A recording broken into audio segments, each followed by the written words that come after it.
हमारे पास एक एक्सपोनेंशियल फंक्शन है y is equal to e to the power minus three x, और हमें जो है वो इसको डिफ्रेंशिएट करना है। तो सबसे पहले हम बोथ साइड्स का डेरिवेटिव ले लेंगे विद रिस्पेक्ट टू x। तो ये हो जाएगा d y by d x is equal to d by d x of e to the power minus three x. अब देखिए हमारे पास एक्सपोनेंशियल फंक्शन जो होता है ई की पावर x, उसका डेरिवेटिव होता है ई की पावर x।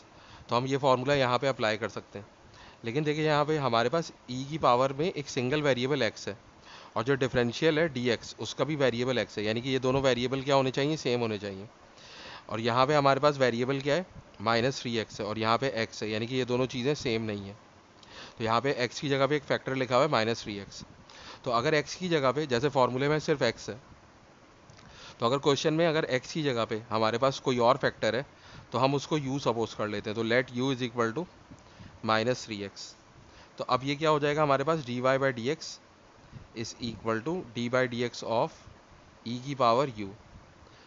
तो हमने जो है वो, हम यहाँ पे अब हमारे पास सिंगल वेरिएबल तो है लेकिन अभी भी दोनों वेरिएबल सेम नहीं है।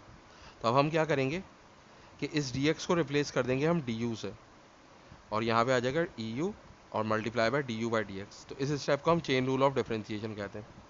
तो यहाँ पे हमने क्या किया, असल में du से मल्टीप्लाई और डिवाइड कर दिया है।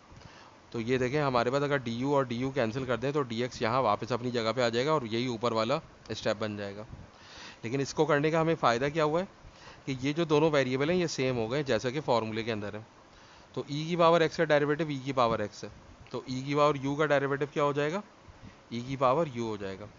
तो हम ये फार्मूला अब क्यों अप्लाई कर सकते हैं, क्योंकि यहाँ पे जो डिफरेंशियल है उसका भी वेरिएबल u है और e का वेरिएबल भी u है। अब इसके बाद d by d x of u, इस u की जगह पे हम लिख देंगे माइनस थ्री एक्स।